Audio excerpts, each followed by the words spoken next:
We back, y'all. Dr. Yoda Nigga, I done walked away from the and Professor Solo. Back. Yeah. How we always do around Nigga, this press time. play.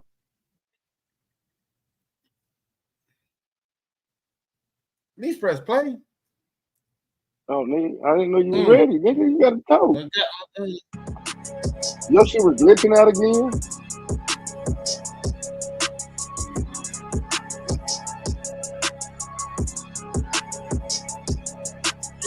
Still glitching. My shit ain't glitching over here. That's you glitching. Hey, OTM, say, I forgot my double cup, I'm in a rush. I can't Lil' bro, see seen shit. a op, grab my Glock, I'm pushing up. Hey, we don't do no V6, this a You hit can't me see. school Hold on, let up. me stop this I shit. be in my city with them sticks, just pop the trunk. What you mean you can't see nothing? It was glitching. It was twisting on me. I ain't know what the fuck was going on. Bro, that's you. You glitching. That's you just hear me? You glitching. So my live, so the live is glitching. No, I'm not glitching. Yeah, the song not glitching. Okay. It's you that's glitching on your end. Okay. All right, bet. We good. Carry on. My bad. Hey, I ain't mean to fuck it up. Can't fake the funk. My nigga kill you for a brand new pair of dunks. Sliding with Naughty and Yoda, bang, we smoking runs. I'ma fuck on that bitch, then kick her out just like a punt. Call me a blitz, I get it as hit. Not no kick and fuck by the bitch. Ride with the glees, I shoot up the shit. Smoke my op to the op, get gone. Ride with the glees, better get your zone. Got no love, that shit big on. Taking off like a rocket. Shout out, pussy nigga better stop it. Man, boy. me, I'm the hot top, I was for shit, I rock it. Used to be with the glizzy out, I'm lying. I never put it down. Them clown niggas want to hang around. Rub milk just to give me the run around. I'm popping. Them DVS can't stop it. Back your head if you think I'm playing, come try me. Ain't going back and forth. Them neck, 5 shots to the bed, to your chest. Let up fan try to play my neck. He got right there, that's on the set. Harvey Street, that's where I'm at. Run my out, got 6 in the chest. Lil B, that nigga's a bitch. Did 5 years and sticks on the bitch. I ain't crazy in front of get hit. I'm popping person, my out get hit. Popping person, my out get hit. I'm popping person, my out get hit. Pussy. Cartel business. Oh God! This ain't high school. I got this Glock all in my letter. Hey, niggas out here doing funny business. David Letterman. Sunday service, bitch. I get paid like the reverend. Can't talk without this Zaze pipe. I need my medicine. Can't do a show without it, so you know we got the metal. Can't take a picture with no guns. You know I don't have felony. Steady speaking on our name, shit gon' get your melon split. Niggas ain't gon' slide, they gon' hide when the beef come. Niggas steady talking about it, smoke, but ain't gon' be none. I show you how to be a player. Shout out to Cut. Let me show you how to mix it up. I got the recipe. Let's go. Bitch ass niggas. I keep telling you niggas. This shit ain't over with. It ain't over. This shit. OTM, bang man. Doing this shit. Quit playing with your OTM, nigga. Bang man, nigga. PTE cartel, pussy.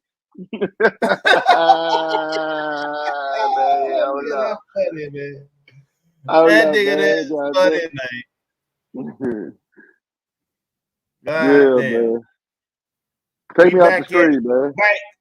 We back, y'all. I was back like just we never watching left. this. The one with Jinx. Shout out YOLO, man. Yeah, I hit you on your IG, nigga, sent you a message, nigga. Yeah, I think he Judah. Yeah, I'm Judah Lion on there. Yeah, he Judah the last Messiah. No, not Judas, motherfucker. Judah. Yeah, okay. motherfucker. Yeah. Okay. Yeah. Okay. There you go, y'all. There is that bullshit. Every day. Goddamn. Every other day, that bullshit. Yeah, you always trying some bullshit, man. That boy, that's slicker than the can of WD-40. Yeah, he did tag me on Facebook. WD-40. He stayed tagging, boy. I'm telling you, he showed me love on Facebook for sure. Yeah, I got my book back, but I don't be on it. Like I just got it so I can play my little virtual VR thing, man. That's it. Tool Gang. That's what I'm talking about. Tool Gang. What up, Ricky Rax? What it do, family? You know what I'm saying? Shout out Ricky Rax, man. Man, which one? How you want to start this out there, bro? We're gonna start off with the Jay-Z shit. Jay-Z, okay. Shout out to Ricky Rax, my TTP brother. Shout out Trillion Cuts, my BHB brother. Shout out Jeff Wells, my GD brother. Shout out to all my loved ones in the chat. Shout out to the loved ones in the chat. Shout out to the loved ones. Wow. Yeah, for real. For real, salute. Shit. So man, we're gonna be talking about Jay-Z, man. This what we're gonna be talking about Jay-Z. Watch this little video on Jay-Z, man. See what y'all think. Yeah, we're gonna see about the real Jay-Z. Jay-Z has become a cultural phenomenon. He has become mainstream in the music industry, not just as a rapper, but also as a record executive and businessman. He has managed to literally turn himself into a brand. He is one of the first rappers to understand the power of branding and make full use of it through his endorsements and business deals. When your vision is clear, you are more likely to work harder and develop new strategies to get there. Jay-Z never stopped. With every album, he sold more copies to sell more merchandise. And with every product he sold, he got more endorsements, more money, and made better investments. This boosted his credibility as a businessman, which is why many of his fans admire and respect him. But under all that glitz and glam, there's a man who constantly shows his true colors, but people fail to see it. According to Dame Dash, who was like a brother to him, Jay is a sellout and a betrayer. I've been tight about this shit for years. So to be honest, like, if you remember the best of both worlds, you don't see my name. Jay and Dame were more than just best friends. They were business partners. Dame co-founded Rockefeller with Jay-Z and Biggs. After the successful release of Jay's first album, Reasonable Doubt, they sold 50% of Rockefeller to Def Jam. Remember that time when people started calling Jay-Z a sellout after the Brooklyn Nets deal? This was just the tip of the iceberg. Barkley's deal was one of the most horrible deals ever done, especially in sports. He owned less than 1% of the Nets, but he had influence. His ties to the Nets and Brooklyn would set his personal enterprise where it needs to be. He played the role perfectly, sold the real estate development deal to Brooklyn, and put his brand and name all over Barclays Center. This created the ideal platform for him to showcase his personal brand, music, and clothing line. It was a win-win. But people were furious. Jay didn't care about the community that raised him. His deal displaced countless residents, and the neighborhood has never been the same since then. According to Dash, Jay only cares about money and nothing else.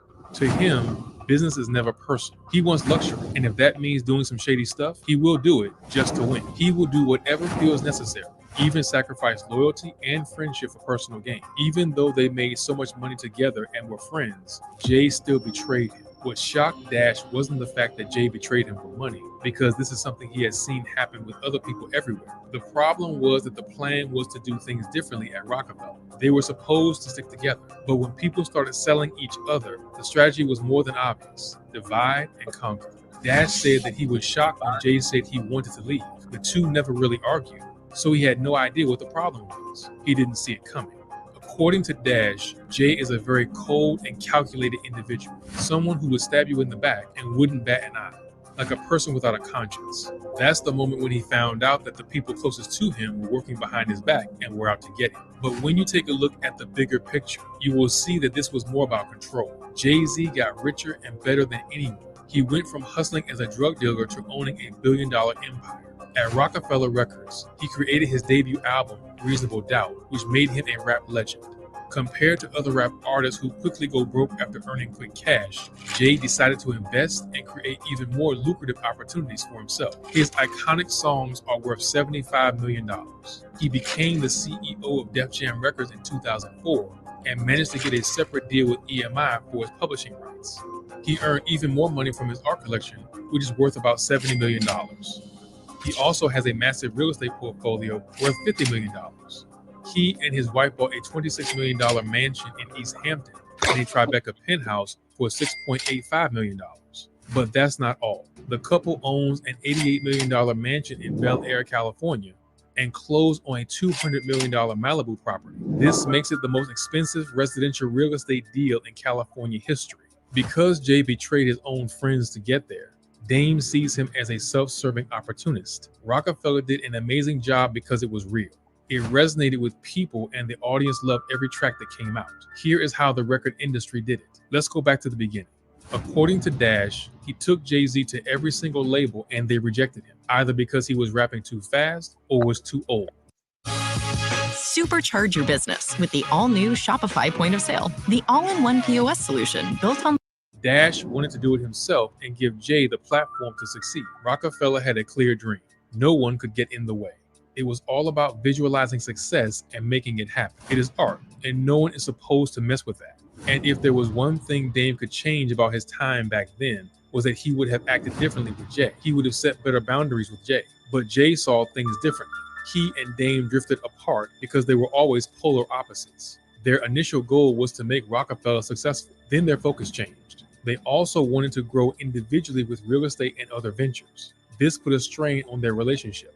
He also said that they didn't have any beef with each other. It was just growth, just a different direction. They grew apart, not in a bad way, and he is happy for Dame. Dame says he wasn't the only one getting betrayed by Jay. He was also trying to make some moves to get rid of Biggs.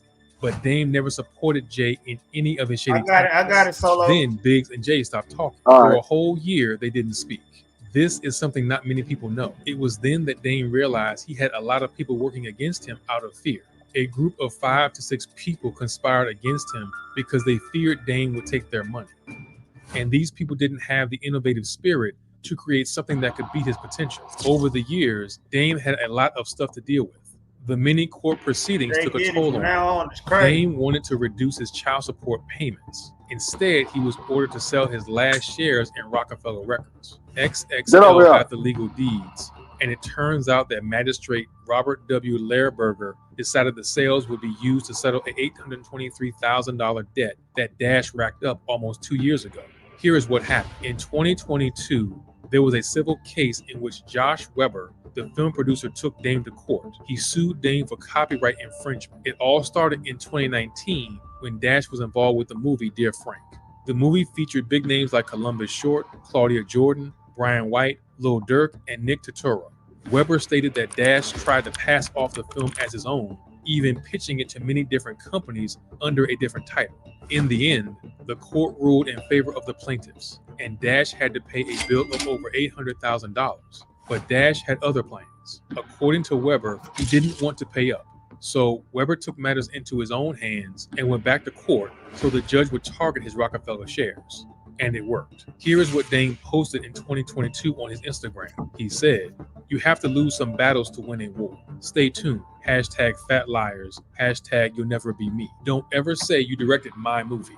Dash and the other co-founders opposed the idea. They claimed that any big sell-off would have to be approved by the board of directors first. But Judge Lehrberger wasn't having it. He countered their argument and ruled that Dash's shares were his own personal property. Therefore, he is responsible for them. The judge also explained that in a board meeting back in 2021, the sell-off clause was put in place, but Dash didn't show up for it. This put Dash in a terrible place. Rockefeller got 180 days to hand over Dash's stock certification to the U.S. Marshal Service. They were then going to throw them up for grabs at a public auction. According to Dash, Hov did try to swoop in and buy the shares in 2021, but Dash was insulted when he got offered a measly $1.5 million. When I was offered a certain amount of money for my interest in Rockefeller Incorporated, which owns Reasonable Doubt, they offered me like $1.5 million, Jay-Z, and I was like, that's some disrespectful shit, so I guess I have to sell it someplace else. When you take a look at the tabloids, you will see that Dash reportedly wanted to sell Reasonable Doubt as NFT, but the label disagreed. Dash ended up in court once again. The label said Dash can't sell something that doesn't belong to him. They argued that his attempt to sell the album was a breach of his responsibilities and would cause serious damage. They weren't playing around when it came to protecting what they saw as their most valuable asset. But there is more where that drama came from.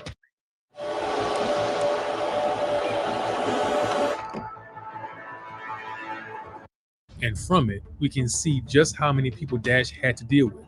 Now, back to Jay-Z. From many of Jay's relationships in the past, we can see that he hasn't been the friendliest guy in the world. Other than his wife, he remained close with Tata and Memphis Bleek. One thing about you is, I don't care what anything happened, your relationship with Hov stays the same. Cause I'm a true friend, man. We true friends, like Tata, Juan, Emery, like I said, we all it's real friendship. Nobody pocket watching. But he has never managed to keep any other relationship for too long because, as Dame likes to put it, Jay always chooses money over his friendships. Just take a look at his relationship with Kanye. These two have a long history together. They have known each other for 20 years. However, Jay saw the relationship as a business venture, nothing more. It kind of felt like Kanye was putting more into their friendship than Jay ever did. But Jay only hung around with Kanye when it was convenient for him. So there was always this feeling that Jay didn't care nearly as much about him as Kanye did. Not that Jay was being a terrible friend, but he seems like the kind of person whose life revolves strictly around business. Even with the friends he is with, he would go as far as to keep Kanye at a distance, maybe even at bay. Back in 2002, it took some time before Rockefeller Records took Kanye as an artist. Jay-Z apparently wasn't that keen on signing him to the label, which is why people started to speculate that Jay didn't want to give him the deal. If you listen to Kanye's song Last Call, you can see how he explains in his own words why Jay didn't believe he would make a fine rapper. Dame was the one who signed him. Jay, on the other hand, said that if his lyrics didn't live up to expectations, then at least they could use his beats. Kanye was on Rockefeller's roster for over a year without any plans to drop the College Dropout. That all changed when Kanye took matters into his own hands. He made his own music video and advertised it through The Wire. It wasn't until Jay saw the attention the song got that he decided to work with him. Jay-Z decided to clear some stuff up. I wasn't saying don't sign Kanye. I was saying at least keep the beats in-house, if anything. Since then, their relationship has had its ups and downs. Kanye talked about it in his song Big Brother. He called Jay loving but difficult. In 2011, the two worked together on their joint album, Watch the Throne. When Kanye and Kim got married, Jay and Beyonce didn't bother to show up. Ever since Jay-Z dropped Tidal in 2015, Kanye was all aboard the hype train. He was right there on stage with J. Cole and Nicki Minaj, pumping up the crowd for his big debut. But fast forward to July 2016, and Kanye was flipping the script. He tweeted, "Apple, give Jay his check for Tidal now and stop trying to act like you Steve." Eventually, tensions started to rise. At a concert in October 2016, Kanye didn't hold back. He said that his daughters Blue Ivy and North never had a play date with Jay's kids. He said that after he talked about a possible future venture of the Watch the Throne 2 album, but Kanye said the album won't happen because of the Tidal Apple bullshit. Even when Kim got robbed in Paris, Beyonce and Jay never reached out. Here's what Kanye had to say about that during the concert. "Don't call me after the robbery and say how you feeling. You want to know how I'm feeling? Come by the house." After Kanye's outrage, Biggs decided to comment. He told Page 6, "We're both just like, we miss the old Kanye. At this point, with everybody's career, we're a little too old for rap beef." Then, their relationship hit a breaking point when Jay called out Kanye's antics and eccentricity on the track Jay-Z. He raps, "I know people backstab you. I feel bad too. But this everybody attitude ain't natural. But you ain't the same. This ain't kumbaya. But you got hurt because you did kumbaya. You gave him 20 million without blinking. He gave you 20 minutes on stage. Was he thinking? Wrong with everybody? Is that what you saying? But if everybody's crazy, you're the one that's insane." Then their relationship took a turn for the worse after the album 444 was released. The two found themselves in another dispute over money. This is why I stopped shopping on Amazon, and you should too. Don't spend another dime on Amazon until you watch. Apparently, Kanye claimed the company owes him over $3 million, and he's even tried to part ways with the music service. But that didn't end well. Tidal, reportedly not having it, threatened to take legal action for breach of contract. Then, Kanye officially decided to cut the cord with Tidal for good. A source confirmed the news, stating, "Tidal's exclusivity rights have been terminated based on what is alleged to be Tidal's failure to honor its financial obligations." In 2017, Jay and Kanye got back on speaking terms. Like Kanye West and your relationship with him. When's the last time you talked to him? I hate Kanye the other day, just tell him like, he's my brother. I love Kanye. It's a complicated relationship with us. When you take a look at their personalities, you can see why. Jay-Z is more of a discreet guy. He likes his privacy. He had to grow up fast and learn to keep to himself and have this poker face when around people so that he could deal with whatever life had to throw at him. Now let's talk about Kanye. Once he got a taste of fame and luxury, he was hooked.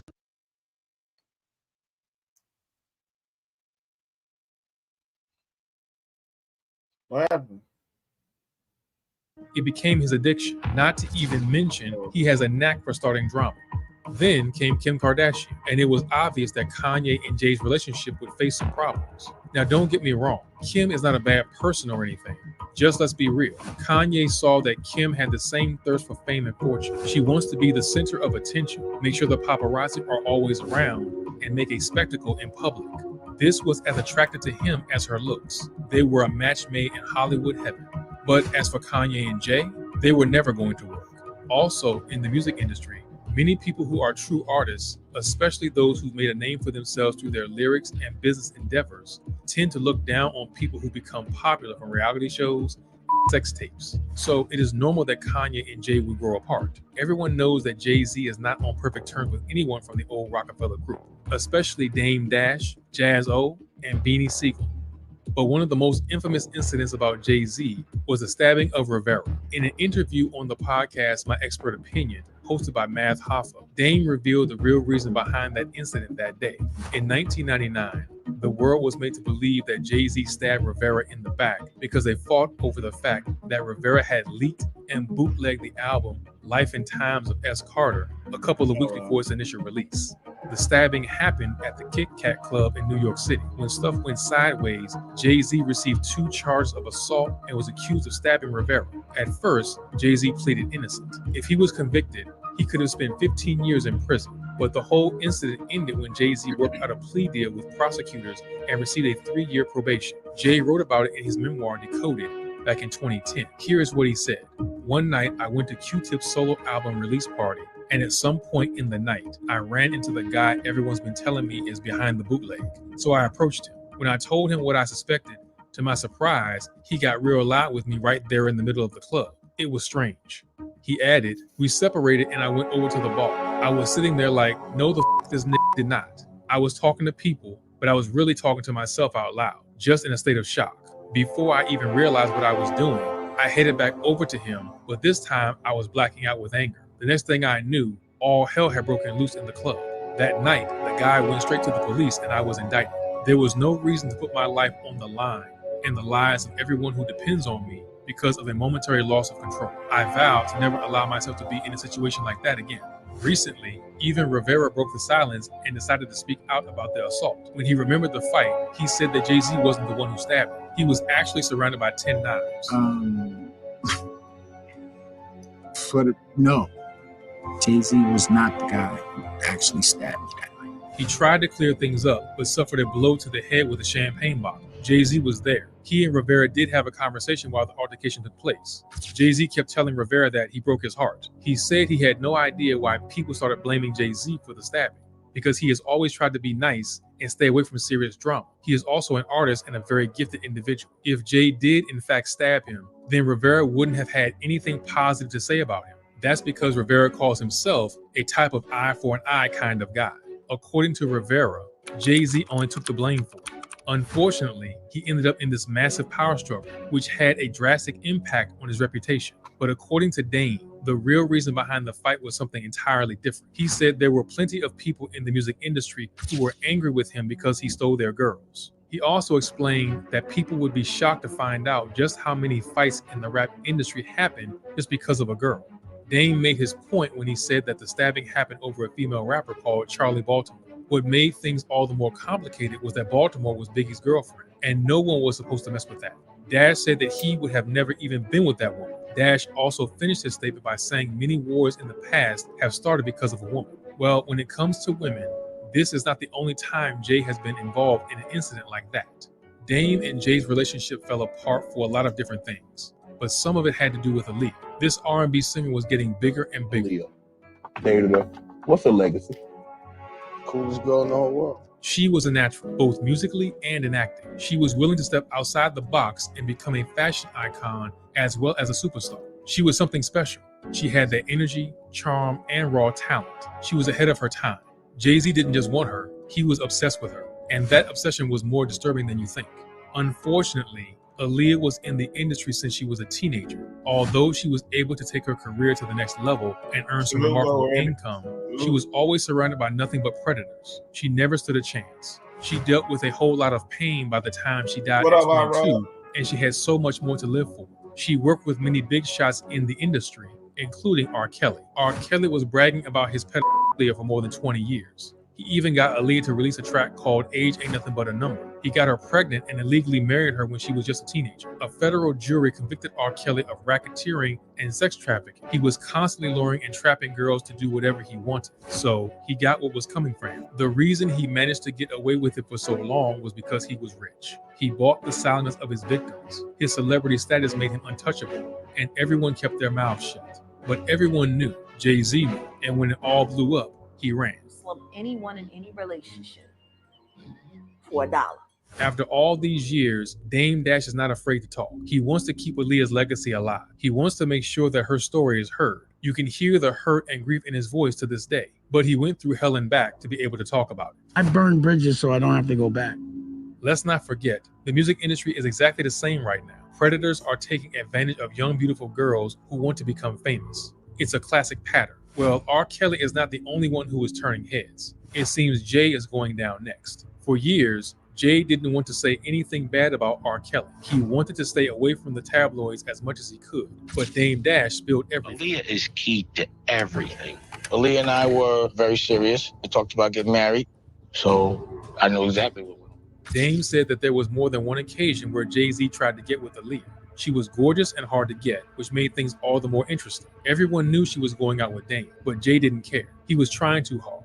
One insider said that during a party on the 4th of July, Are you sick of having issues with your webinars, wasting tons of time on troubleshooting with attendees? If so, which Jay hosted, he didn't show up with a date because he was waiting for Aaliyah to come. When she got there, he was all over her. It didn't seem that suspicious at first. They were friends and were probably going to make some music together. Jay was hugging Aaliyah and there seemed to be a bit of chemistry there, but Dame saw it differently. He thought Jay wanted her and would do whatever it took to get her. Besides, everyone knows that Jay doesn't like to lose. He thought he had a chance and he took it. But at the end of the day, he failed. Aaliyah chose Dame instead. They fell in love. Jay didn't like it. So Jay got with Beyonce and pushed her to be better than Aaliyah. He prepared her to take her place. But then things got weirder and weirder. Rumors were going around that R. Kelly manipulated Aaliyah and forged a marriage certificate so that she would become his wife. This was his only way to make sure that she wouldn't testify against him after getting her pregnant as a minor. R. Kelly abused Aaliyah in 1993 when she was just 13 or 14 years old. Dame met Aaliyah in the summer of 2000 at a basketball game when she was 21 and he was 29. So he knew everything that was going on behind the scenes. A lot of people believe that Aaliyah's death was a setup. Her fame and talent made her a huge threat. Before and during the plane crash, a lot of things went wrong. First, the pilot and Aaliyah's entourage argued about the plane being overweight and overcrowded. It exceeded the maximum weight limit by a couple of 100 pounds. Later, investigators found the pilot had alcohol and cocaine in his system.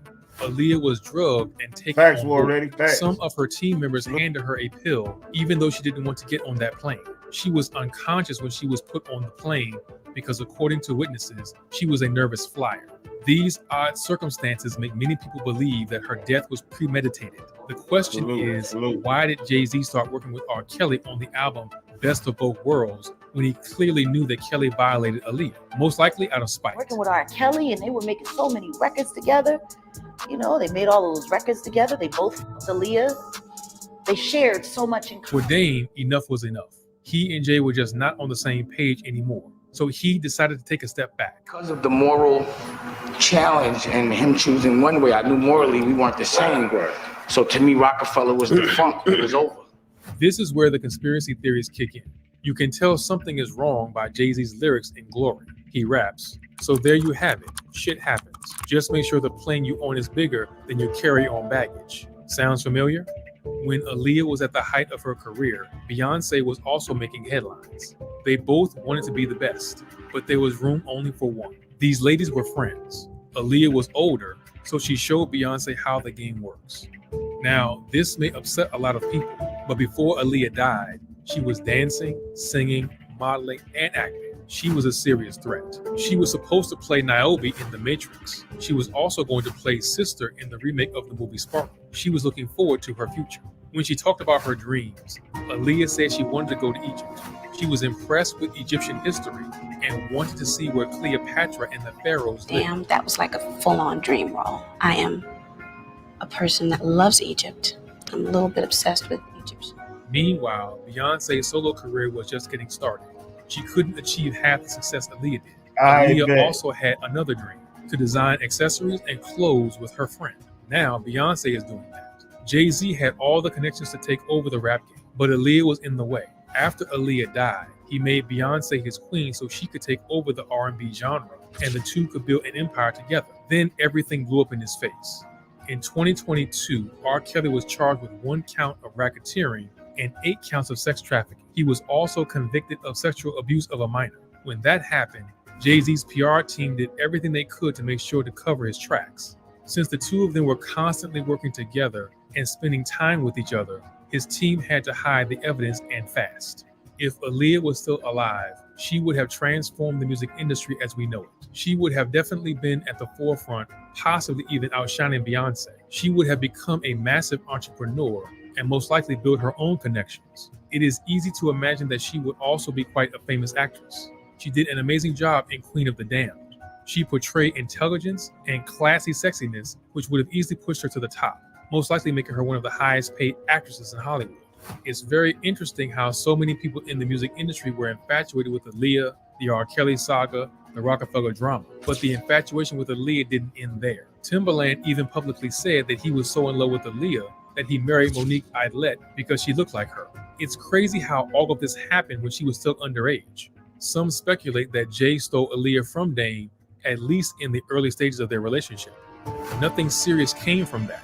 Instead, Dame and Aaliyah started talking about marriage very early on in their relationship. They were very much in love and inseparable. When both of them weren't on the road or working on a film or album, Aaliyah spent most of her time at Dame's mansion. The one thing he shared with Jay-Z. Dame was truly heartbroken after she died. He needed years to deal with the pain. From the way he talked about her death. Yeah.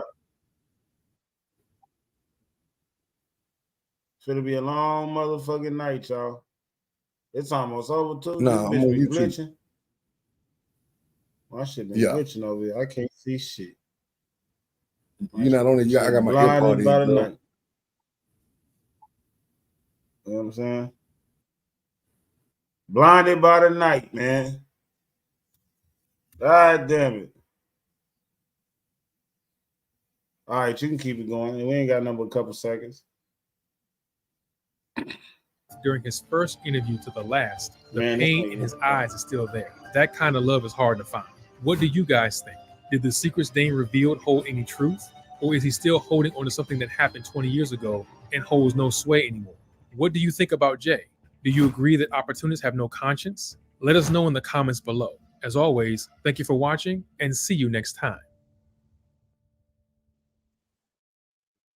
Shopify has everything you need to grow your retail business.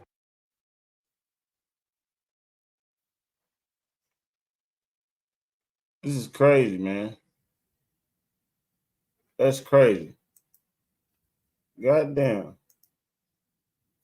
Motherfucking me, Jay-Z, out of all people. Goddamn. What y'all think about that? Y'all think about Dame Dash? Y'all think Dame Dash telling the truth? I think Dame telling the truth, man. He might be speaking the real. You know what I mean? Too many, we got ditties and shit. You know what I'm saying? We got ditties in the game. You know what I mean? We got motherfucking, it's only a matter of time. It's only a matter of time. They already on Diddy ass. It already came from R. Kelly. Shit.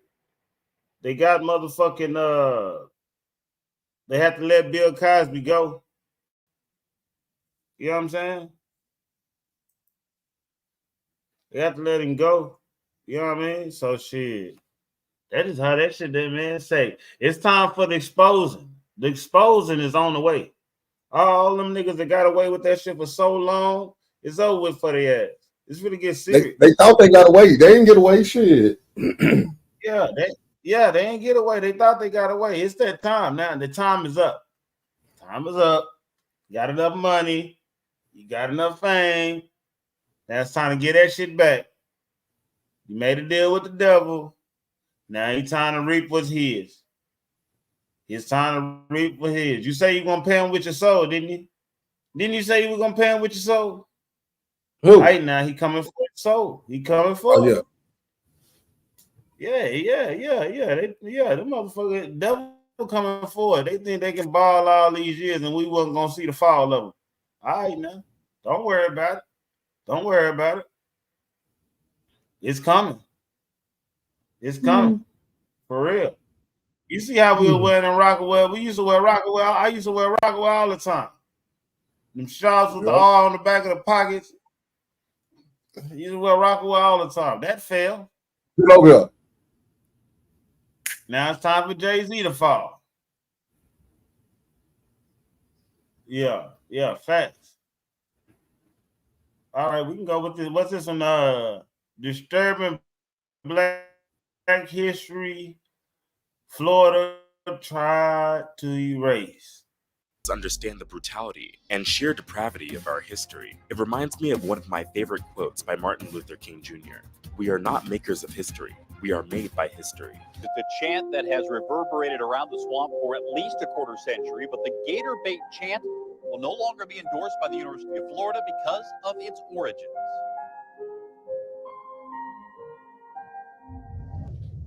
Back in 2020, the University of Florida banned its band and athletes from using the gator bait cheer. This was a part of a larger initiative to remove any symbols or association with the cheer's racist history. In 1996, after winning against their rival Florida State University, Lawrence Wright said, "If you ain't a gator, you must be gator bait." While the cheer itself is not racist, the phrase is. The phrase gator bait is connected to old stories about black children being used as bait for alligators. This was reported in many publications in the early 1900s, and there are some records to back it up. In the 1800s to 1900s, alligator hunting was a big business, a lucrative trade. The skin from these animals was used to make belts, bags, shoes, and other highly sought-after products. The white settlers saw the land and its wealth as unlimited.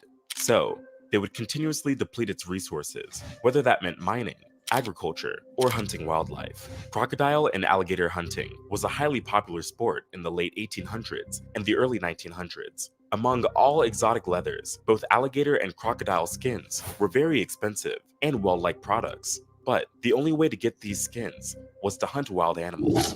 And since the demand for the raw material went up, the rich were willing to pay good money for it. This meant more and more people were eager to take the deal. In the 19th century, people used rifles, muskets, and shotguns. Now, I'm not talking about the fast-loading, quick-shooting type of weapons we use today. This is 19th century technology that uses simpler and older mechanisms. In most cases, you would have to load the muzzle with gunpowder before you could aim and shoot. A lot of people, without military experience, could only manage to shoot 2 shots per minute. Some weapons that used the mini-ball, which is a low hollow-based bullet, were made to load faster. But even with weapons such as these, alligator hunting was never easy. White hunters would often lose an arm or a leg, and in some cases, their lives, trying to catch and kill these predators. So they decided to use bait that would lure the alligators from their swamps and turn them into easy prey. But this was no ordinary bait. Some say small black children were often used as bait to catch these apex predators. This might have happened in Louisiana, Florida, and any other parts of the South. White men would come to steal the babies, sometimes in broad daylight, at other times, when the mothers weren't looking, and take these children to the swamp, put them in pens, or tie them with a rope and leave them right next to an alligator's den. In a matter of minutes, the alligators would come out and go after their prey. This is brutal, gut-wrenching. This is a vintage postcard from Florida. It depicted the horrible image of white people using children as alligator bait. Such a deep level of racism was highly prevalent in the American South and was often used to attract tourists, making it a hotspot for white hunters. During the Jim Crow era, African Americans lived a horrible life. They were often mistreated, beaten, and killed in the most brutal way imaginable. If there was a way to oppress, maim, murder, or use black people, they would find it. The atrocities were endless, and they were a part of normal life. Some reports show that black children being used as alligator bait really happened. It happened to real people. Even though it might not have been a highly common practice, it did happen in some regions, especially in the South. It is hard to even process how someone can think of something like that. But for the deformed and deranged human mind, atrocities such as these were deemed normal. Would you still go to your job if Amazon sent you a paycheck every 2 weeks? Because there's a little loophole on Amazon right now that you can use to get Jeff Bezos. That's because black people were seen as subhuman, worthless, and savage, and the lives of animals were considered more valuable than that of a black human child. Experts found a couple of news articles published in the 19th and 20th centuries. These written pieces contained evidence of this horrible activity. The children who were used as bait were probably not infants. They were taught to run out, sit, or make noises just at the right moment. When the alligator would burst out of its hiding place, the hunters would shoot. This created the perfect opportunity to catch the alligator off guard. Here's an article from the Washington Times from 1908. The word pickaninny is used to refer to a black child. This was a stereotype used to demean black children. White people used the term when they wanted to talk about something almost inhuman, unkept, and filthy. It was something dispensable. This was a common depiction even in popular media. The article talks about a zookeeper sending 2 black children into a paddock with more than 25 alligators and crocodiles. The hungry reptiles started chasing the children. This was a tactic they used to lead the reptiles back into their tank so that the tourists could view the animals in the summer. But there is more.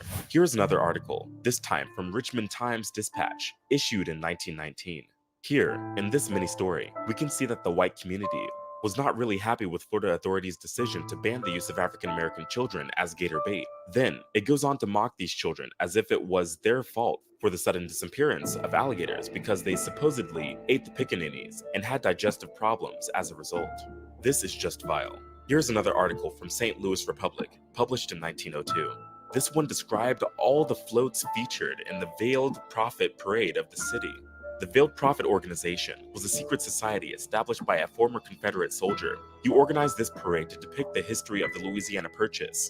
Float number 15, titled Plantation Life in Louisiana, showcased a scene where a massive alligator was depicted devouring a chubby young African-American child.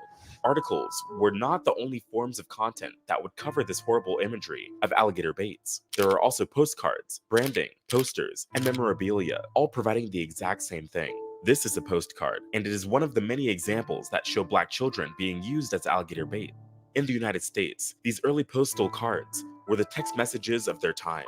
They were cheap and practical to make and could reach a wide range of audience. At the time, they were meant to be mailed as commercial ads. Many of these postcards were printed with small designs or sketches called vignettes. They had a message on the side. At first, the cards were made just in black, but in time, they became increasingly available in color. The many surviving examples of such postcards tell a horrendous story. They were meant to address the people willing to use the lives of black children to collect a prized commodity, alligator skin. The white hunters were using human blood and flesh to lure monstrous crocodiles and alligators. To prepare for the activity, it is said that some white people kidnapped black children, tied them to a string, and dropped them in the swamps. Others would get groups of children and order them to stay over the alligator swamp, near the open mouths of hungry alligators. These children were fed to the predators whole. This is a documented event that can also be seen in old artifacts, such as product packaging and knickknacks. Here is a classic example of household ornaments that were sold in areas where alligator baits were deemed a tourist attraction. At the time, the shelves in stores were covered with these decorative objects. These antiques come in bold colors and highly intricate designs that don't shy away from America's brutal past. Many of these trinkets are displayed in the Jim Crow Museum of Racist Imagery. This was a system built upon itself to create and keep a society stuck in a vicious cycle of racial hierarchy. The gator bait was also included in popular rhymes and songs. Take The Mammy's Little Alligator Bait by Henry Wise and Sidney Perrin, for example. This lullaby was published in 1899. The lullaby teaches readers to sing and play a song about the gator bait. I can only guess who was reading it, probably white children. The lyrics are relatively simple and easy to follow, and the music appears to be easy to perfect. I can't even imagine to what lengths did white parents go to shape and corrupt the minds of their children, filling them up with ideas of pure hatred and racism, even before they were ready to understand right from wrong. Here's another example, this time, a poem. This one gets to the point right away. It describes how a white hunter can't find a standard bait to catch a crocodile, but there are some black children playing around, which can serve as the perfect replacement. He can place the child on a hook and leave it to dangle over the swamps. The hunter waits, and the tempting bait does its job, and then swoops in for the kill. There's another book called Amos that talks about an alligator and black children. This book was published in 1957 in New York by the Comet Press Books.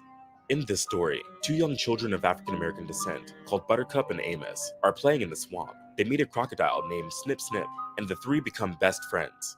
Now, this plot is the complete opposite of what we see in other stuff. The children play happily with the crocodile, and there's no tragic ending. In the book, Amos and Buttercup embarked on an exciting journey alongside Snip Snip, even riding on the crocodile's back. The trio ventured into a cave where Buttercup felt frightened, while Amos remained overly trusting. Inside the cave, they discovered Snip Snip's baby resting amidst a pool of treasures. The two friends named the baby crocodile Nip Nip. Towards the story's end, Snip Snip kindly offered to give Amos and Buttercup a ride back home. In return, the crocodile mother asked them to keep their friendship a secret while promising to share her treasures with them. The story had a happy ending, since no one met a tragic fate. However, the story did focus on classic stereotypes. The narrative did associate black children with dangerous reptiles, even if it didn't explicitly use them as bait. The gator bait is also represented in product packaging. Take a look at the branding for this soap and candy product. These anti-black images were often used to perpetuate racial stereotypes and reinforce white supremacy. They were used in various forms of advertising and marketing, including product packaging, advertisements, and promotional materials. These images were meant to dehumanize black children, and it worked. By depicting black children as nothing more than baits, the white community could normalize their harmful and negative perceptions. This was used to convince people that these children had no rights and didn't deserve their respect. It was a way of normalizing and promoting behavior that would deny them basic human rights and dignity. Now, these stories about gator bait, without a doubt, reveal a deeply disturbing racism that was widespread in the American South. But many people believe that it is very unlikely that this thing actually happened. Although alligators can eat humans, they prefer to eat small mammals, snakes, turtles, rough fish, and birds. Given the choice, they would hunt for prey that's readily available. The egret apparently has eyes only for the stick.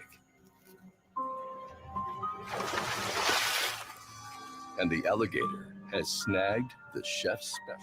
Secondly, these news stories, books, poems, and lullabies come from third-hand accounts. They were clearly designed to appeal to a profoundly racist audience that found these tales amusing. So, they might have been written to appeal to the market base, or they could have been passed down from generation to generation as word-of-mouth tales. Also, children, even of African American descent, were still worth money, so it would be unreasonable to take them to a swamp and tie them up to attract alligators. These children would still be valuable to the owner. They cost money. Would a slave owner want a handicapped worker? Not really. Sad, but true. A chicken would be a better bait. It would cost next to nothing and can get the job done.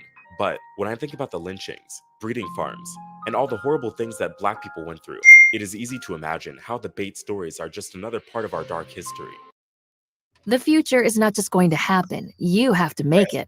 And if you want a successful business, all it After the Civil War, the United States created a law to protect the rights of previously enslaved African Americans. But the Jim Crow laws were specifically designed to undermine and disregard these rights. From the 1870s to the 1960s, Jim Crow laws enforced a cruel racial hierarchy in the southern states. These laws deliberately bypassed the protections established after the Civil War, including the 15th Amendment, which granted black men the right to vote 150 years ago.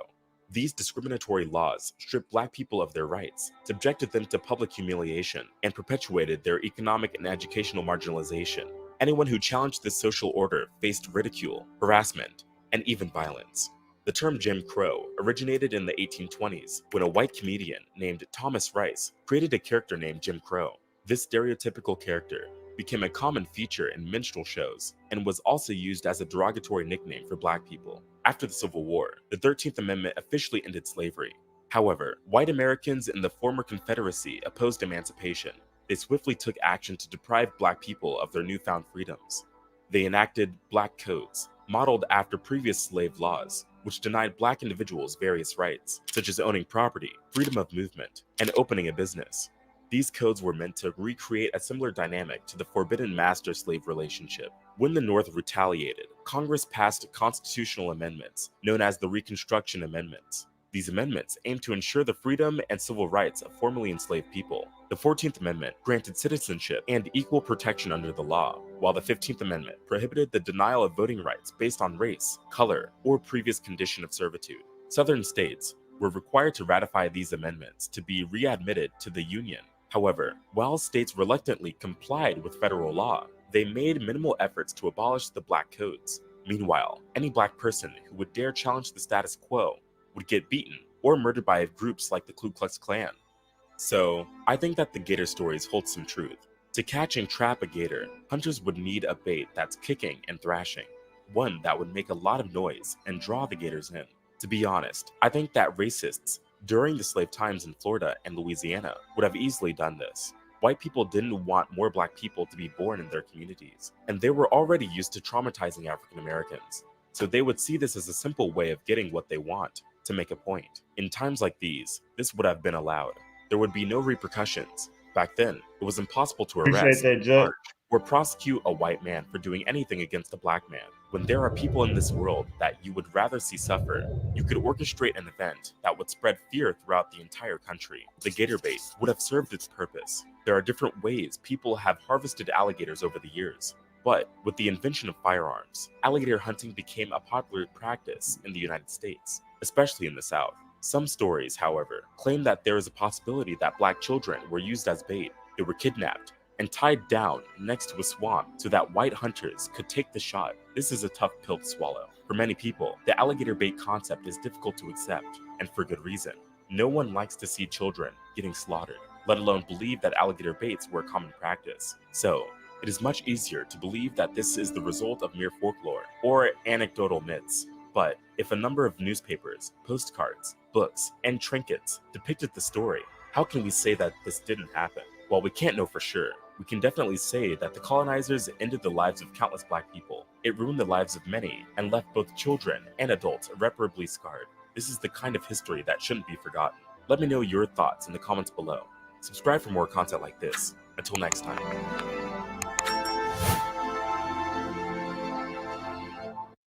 Recordings just got better. Damn, man. That shit there, man. That's a hard pill to swallow right there, man. Gator bait, babies, stealing children. You know what I mean? Like, it's just crazy how the law doesn't apply to them, bro. Back then or whenever, bro. Like, the law just never applied to them. Like, it's just a law for us. It still don't apply to them niggas right now. Shit. It's crazy, bro. It's crazy. You know what I mean? Like, babies, my nigga. Bait.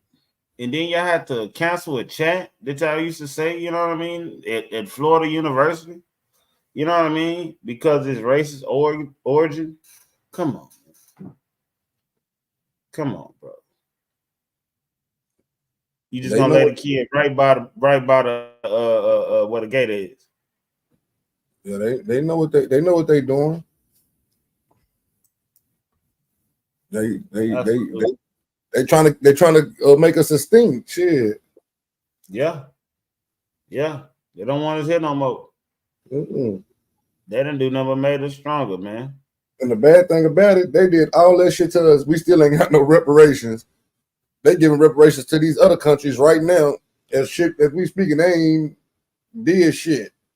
They over there taking care of whole other people that ain't did shit. Yeah, Rizzo. That's 1,000. Let me put this up on there.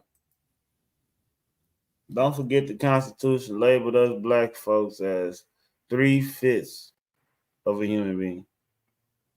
Yeah. 3/5 of a human being. That's just a little bit over half.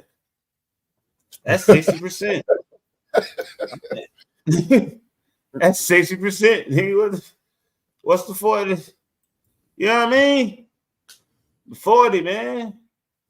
When all in actuality, them niggas ain't even humans. Shit.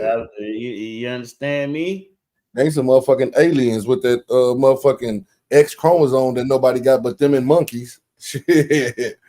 Them motherfuckers, they the weird Reptilians. Mm-hmm. They're reptilians. We know who you are. We know you're green. You know, we they see hate your veins. It's like your veins. You green like a motherfucker. You got them veins going through y'all, or you green everywhere. they hate what they feel. You know what I'm saying? Absolutely. Absolutely.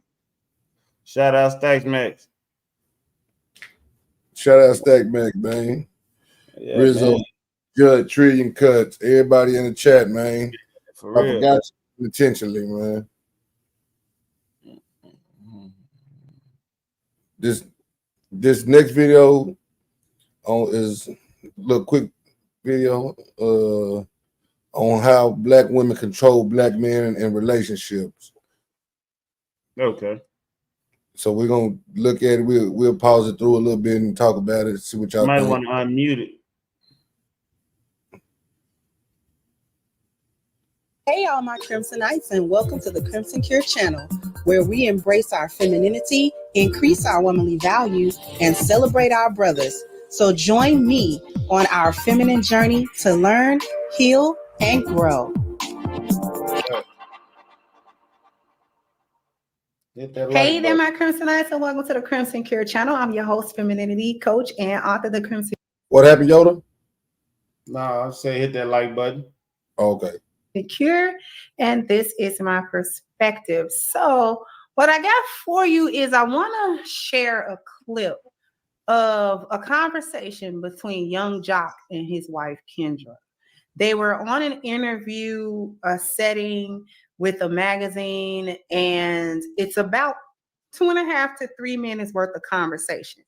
And what we're going to talk about is how Black women try to manipulate and control Black men in relationships. And then that whole masculine thing that they got going, because a lot of Black women a lot of hyenas act like they don't know what we're talking about when we say masculine and what they're actually doing. So we're going to define it today. We're going to show it today. So give me a minute. Let me go ahead. I am going to share the screen. What if I told you there was a company that you can invest in that's about to triple profit margins for restaurants? Miso Robot. And here we go. All right. I'm going to pull this back, and I'm just going to let the conversation just run. Like I said, it's about 2.5 to 3 minutes of their conversation. I'm not going to listen to the commentary, but here we go. She humbled herself real quick. Well, that's how you put it. You said you wouldn't want my son to be like me. I wouldn't want them to do some of the things that you have done. And I wouldn't want my daughters to do some of the things you've done. We're human. That's what I'm trying to say. To do majority of the things that I've done. Listen, what I'm saying is, when you talk about me, don't sum me up. Facts, right? Don't sum me up on the worst side of me or what you consider the worst side of me. Because ain't nobody fucking perfect. So don't do that. That's what we're not gonna do.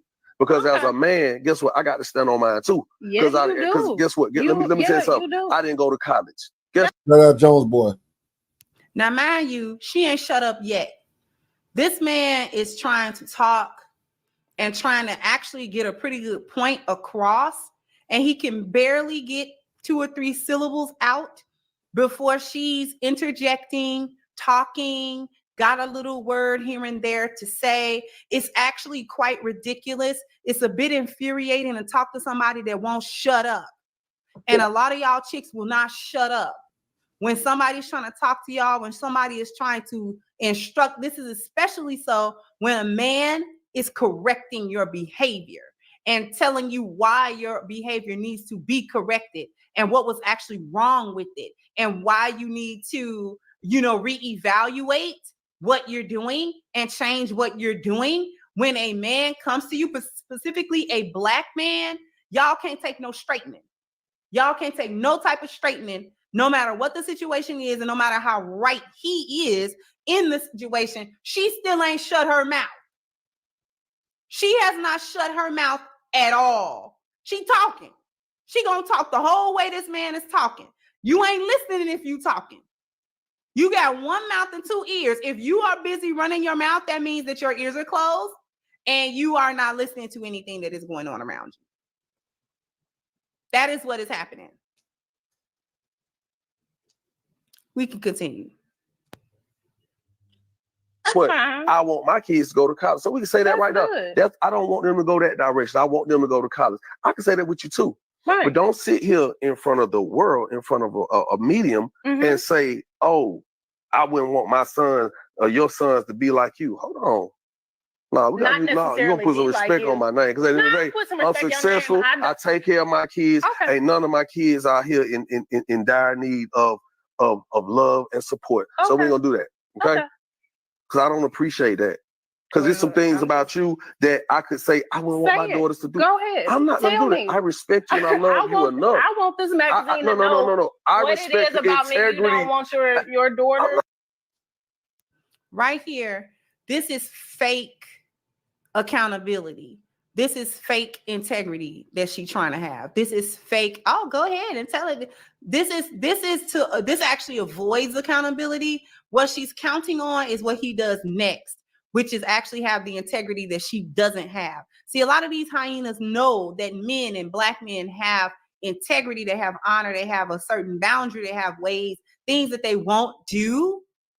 She don't got them same things. She doesn't have those same considerations about things that she won't do because she's already crossed the boundary. She's hoping that he doesn't cross that same boundary that she crossed, because if he does it, then she'll be a victim and she'll be wounded by it now all of a sudden. So this right here, this is fake bravado. Don't ever buy into this foolishness that these chicks be doing. Oh, go ahead, dude. Because if he deep dives into all of her faults in front of everybody, she gonna get off the set crying like he did something to her. Let's go. I'm not gonna do that. I'm not gonna do that. Be my guest. I'm not gonna be slighted, honey. I'm not gonna do that. That's where we have to draw the line. Okay. Because I don't care because the camera in front of me or somebody asking me questions. I'm not gonna. But you don't give the green light. That's the whole problem. I'm giving you the green light, and see, they do. I'm gonna get into what she's really doing. Let's keep going. Reveal my everything that go on with me. Just like right now, you ain't gonna sit here in front of these people and tell what your credit score is. You ain't gonna sit here and tell them your social security number. You ain't gonna sit here and tell them what's in your bank account either. I won't. Okay, so some things are better left fucking unsaid and in the private, and that's what I'm gonna do. So when you addressing me, don't ever make it seem like I'm the worst of the worst, because I'm not. Okay. Because I came through and changed your life, and it wasn't about me having no money. It was about the integrity. It was about my integrity. It was about me standing up for you. It was about me helping you open your eyes to see things that no other man has gotten you to do. So when you talk about me and address me, please be mindful of that, because I love you for who you are, good and bad. You know I love you for who you are. But I would never say to the world that I wouldn't want my daughters to be like you, because then it makes me question, why are you with me? I'm not with you for the bad things. I'm not with you for having outside. But just don't ever say that again, please. Okay, well, you asked me. You got it in this interview. Don't let me hear you say that again. Okay, ever, please. Thank you. I'm sorry. No, I appreciate it. Now, we'll stop sharing. Young Jock did what so many Black men have done in these relationships with these hyenas. First of all, we covered how she just would not shut up. She just would not. He couldn't get 2 syllables out. He just could not do it without her. Okay. I mean, okay. I mean, all right. That's stupid too. Shut that up too. The constant affirmation, because we know you being disingenuous anyways, and you trying to be dismissive anyways, and you trying to get somebody to shut up anyways. So we already know what it is. So what you're going to have to do is shut up. See, Kendra wants to be a victim, and ain't nobody biting with that. She chose Young Jock. She knows who Young Jock is. She knows what kind of sexual history Young Jock has. Young Jock has proven himself to be community property. It is what it is. He just is. He's had a lot of women. It's been the same women in this whole circle. She been with him for years. She know about that. She knows how he get down. She know how he roll. Married him anyway. And he said, he told her straight up, because she couldn't deny it, either. So that's how we know it's the truth. She married him, and she didn't care about all of the other women or whatever. She married him because of what he said he did, which was basically he elevated her to be a better woman than what she was when he met her. She's better. And it wasn't about money, he said. It was about, he taught her some kind of value. He validated her. He gave her the value. He elevated her internally. He elevated her femininity. He elevated her as a woman. He elevated her wherever she was at, because she's still scraping the bottom of the barrel. So she was under the barrel. So he elevated her from under the barrel into, at least she inside of it now. Okay. And and now she hasn't figured out how to be humble about that with that same man that elevated her. Now that he's elevated her, now she thinks she's somebody. Shout and she out thinks Big she can Freddie. talk to him and put him under her shoe now. was 4-1 red. She Shout out really Big she Freddie. thinks Shout out that Jones boy. she can disrespect and Shout control out the relationship, AJ and this Green. is how she's trying to control it. Because now she called herself don't gotta respect him and don't want to respect him, and acting as if his behavior with other women or whatever is a new thing. It's not a new thing. It never bothered her before. Shout out Misdemeanor. It never bothered her before. She knew she was in a rotation. He didn't hide that. He couldn't. He been on Love and Hip Hop too long. He could not hide that he had a rotation. So you saw, the whole world saw the rotation. So you know that, Jock had been with everybody on the everybody in ATL. He had been with everybody on the cast and all that type of stuff. Anytime you done mess with Carly Red a little bit, you know what I mean? So that's how young Jock is. And because of his sexual history and past with these women and all of this other type of stuff and kids and blah, blah, blah, blah, she thinks she can dictate the relationship by using guilt trips over his past to control him. That is what a lot of y'all chicks do. Y'all get with these men that's got these pasts, that has this open sexual history where it's obvious that they've been with a lot of women and these women are around them and they're not gonna not do it. They're not gonna, some men is not gonna not do it. And you have to decide whether or not that's something that you willing to tolerate to get the rest of the man. Okay? Because usually them type of men, they'll pick one or two women to give all of them to. The rest of his 4 Ps. Okay? But that don't mean he's gonna stop screwing around with these other women. So you got to decide whether or not that thing is worth more or the other stuff that he give you is worth more. You got to decide. But what these chicks do is they'll go in knowingly into a relationship with a man that they claim that they can't tolerate his infidelities and yada, yada, yada. They claim they can't tolerate that type of stuff, yet they stay in these relationships or enter into these relationships knowing that these are the sketchy dynamics that are going on. And then they attempt to utilize making him feel guilty about that and using her hurt and blah, blah, blah, blah as a whipping stick for him. Well, you can't do this because remember when you did that on me? Remember when I caught them text messages? So now you owe me to do X, Y, Z. She's puppet mastering based on however guilty she can make him feel about what's going on, which is why they like dealing with men, certain men like that, because they use that as a leg up in the relationship. Her masculinity that we talked about, her inability to shut up and listen. Black women are some of the worst communicators in the whole wide world because listening is a part of communication, not just talking. And all y'all like to do this, and I need you to do this because y'all don't actually listen to anything that is actually being said. The point of all of this, I'm gonna get down to what she's really doing in that, which a lot of the men in my audience will recognize in their day-to-day interactions, in a lot of their relationships, some of their relationships or relationships of the past. I'm gonna tell you what these women are doing. The man become exasperated. Why? She's frustrating him. How? Because she's fighting him on an emotional, spiritual, and energetic level. She was fighting. She was fighting him on an energetic level, and it was no different than if he had a hauled off and popped in her face a couple of times. If he had been hauled off and just in her face, she just gave him the same beating. But with this, with her energy. And toxic females do that all the time because they know it's a fight. And they know men don't know it's a fight. Men can't fight them back on that level. So what they do is they consistently frustrate. You know, that's where all the moving of the goalposts come from. That's where being disingenuous in the conversation come from. That's where, you know what I'm saying, trying to spin off on different points and going down a rabbit hole and spinning you off on your point, then turning around and making your fault and all that. These are female narcissists is what y'all need to understand. A lot of hyenas is narcs. A lot of hyenas are narcs. And this is classic narc stuff.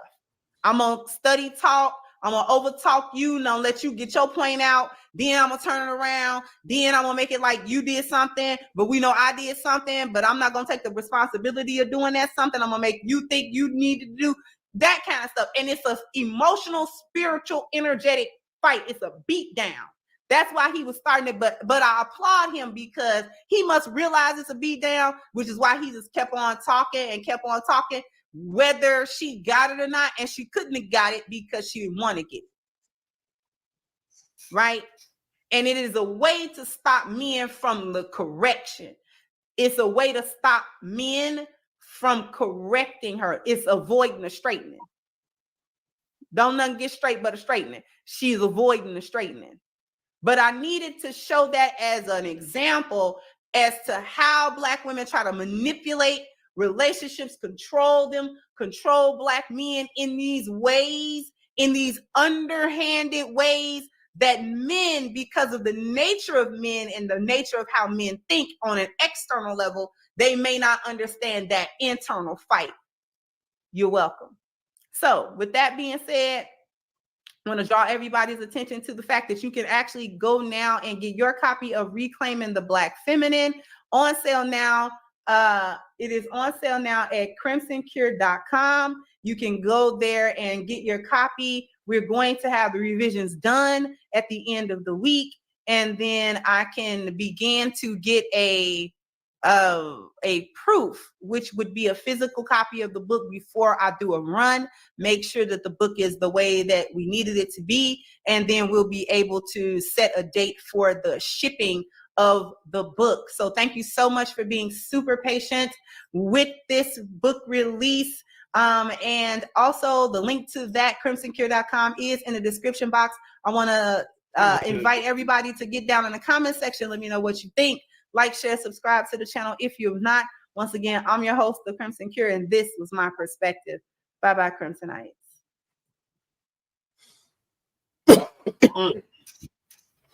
Uh-oh. What you think? Uh-oh. What you think, man? Hey, man, I think that this might be an American woman thing. I think this is bigger than just. I think this might be bigger than just the Black woman. It might be. You know, bigger Just than a woman. That's what I know. Just a woman thing. Period. Yes, it might be just a woman thing. Period. You know what I'm saying? Because a lot of people. It's a lot of people that in the world that's dealing with this that might not be dealing with a Black woman, but they can relate to this. Yeah, for sure. Yeah. You know what I'm saying? The only thing they can't relate to is the Black woman part. Yeah. You see what I'm saying?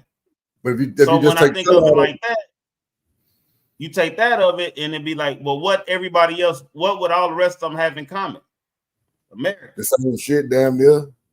Not all of them though. That's kind of not all of them. Not all of them. We ain't speaking about all of them. You know, we got some good. He got him a good, lovely Black woman. I got me a lovely Latina woman. I'm just saying that as far as this might be this might be an American problem. It might be some white boys dealing with the same shit with some white women. I think it is an American problem because a lot of them foreigners they kind of listen. Yeah. You know? Yeah. Most American women, most of them always got something to say when you're talking to them. They don't hush. They don't listen. They do that shit. Okay, yeah. Like she said, make a nigga just yeah, bitch. You know, because nigga can't fight no battle with your mouth like you. You know what I'm saying? Nigga ain't. That's what you do with your homegirl, bitch. We don't do that. You know what I'm saying? We fight battle with our fists, so we kind of lose focus. it's not saying that's not saying that's okay, but you know, you just gotta listen to. Sometimes when we be talking, we be trying to get some shit across, and anybody hate to be ignored or played with, especially when they're trying to tell you something. You know, you get frustrated. Cause you know, like you have different women that grew up in the community. You know what I'm saying? You got these different communities, the at the lower end, these poor people. These poor people these poor female, these poor niggas, they trying to make it in life. They steady, these niggas get the short end of the stick. It's niggas on child support. It's white boys on child support, Mexicans on child support. You know what I'm saying? Niggas get their lady, you know what I'm saying? They get their kids taken away from them. They lady talking crazy, all type of shit, make you want to put the hands on them and all type of shit like that. They ain't letting you get no word out of nothing. You see what I'm saying? Might be just toxic narcissists. But they're them narcs and toxic narcs, she say. She call them narcs. So that's what it might be, just narcs. I don't know. But I just think it might, she's speaking on the sisters from a black woman to another black woman. I'm thinking that it might be a little bigger than that. I think the problem is bigger than that. That's what I get. That's what I think. You know what I'm saying? They lock a black woman up overseas for talking loud at a rental place. Oh yeah, they did that in Dubai. That was their truck driver lady. She went over there overseas and she went to talking too loud. They locked her ass up. Her ass was in jail. America wasn't trying to get her ass out. NBA players having the same problems, man. Yeah. NBA players, football players, professional players, they had the same problem, man. This is bigger, man. This is bigger than just, you know what I mean? It's bigger than just that. But I get what she's saying, and she has some key points, and it is good information. It's definitely good information. Definitely need to hear that type of shit, bro. You know what I mean? But yeah. I liked that video.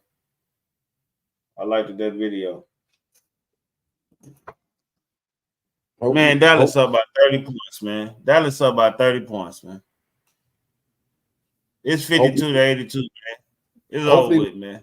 Hopefully the chat liked the video too, man. Yeah, hopefully the chat. Hopefully y'all learned something through that video. Y'all like that video. For real. That was definitely a good one. We've been dropping. Look, Tree Cut say yes, sir. Okay, all right then. That's what's up.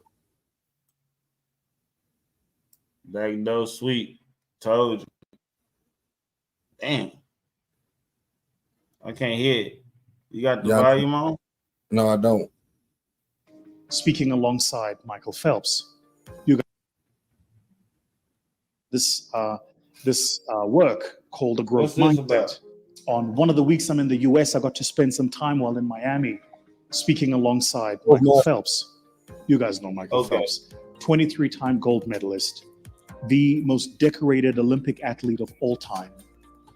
Great guy, by the way. Just what a gent. What a scholar. Here's the thing, though, about having a growth mindset is you can have a growth mindset in an environment of scarcity. And the limitation of your mindset is still the environment that you're in.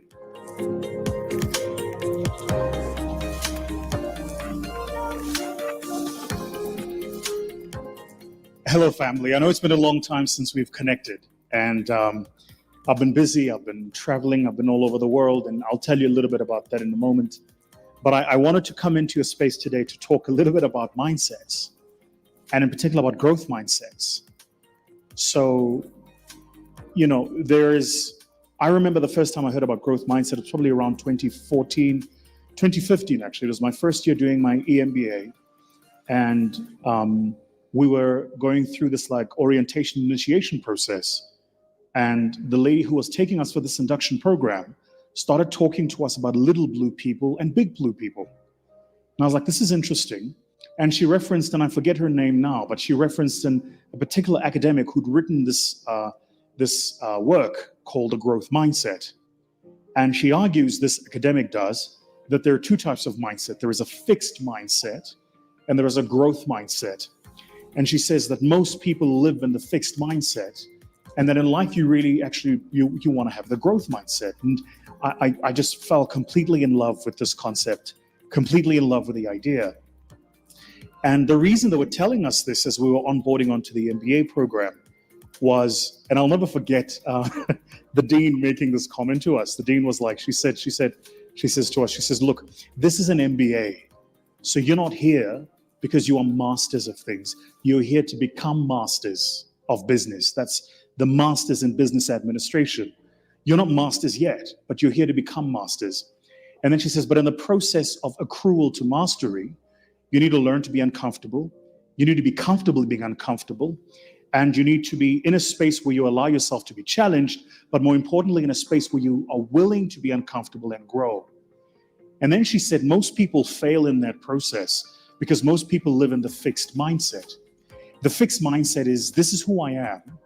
This is what I know. This is what I'm capable of. This is what I'm good at.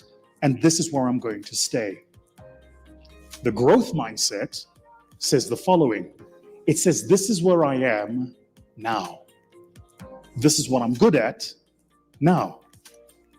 But I recognize that if I go through a particular process, I can grow myself and become a better person. Now, here's the thing about the growth mindset, which most people miss. There is no destination if you're a growth mindset driven person. There's only the next location. So you're never complete. Your growth journey is never complete. You're constantly becoming better. Crazy idea. So think about it this way, right? Let's imagine that you are like a finance professional and you work in banking or you work in auditing or something like this.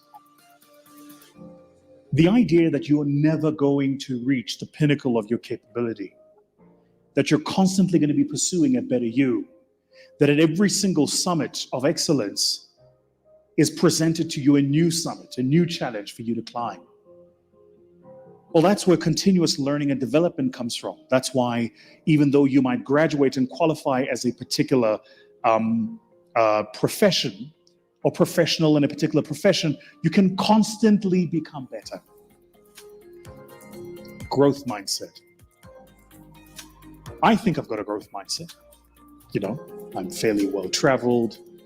I've got decent exposure. I meet great people. I'll go all over the world. I'd like to think I've got a growth mindset. Here's the thing, though, about having a growth mindset is you can have a growth mindset in an environment of scarcity. And the limitation of your mindset is still the environment that you're in. Because you're in an environment of scarcity. So your approximation of what's possible is based on the environment that you see around you. So, you guys know I've been traveling recently, and I've been on tour, and I was out in the US.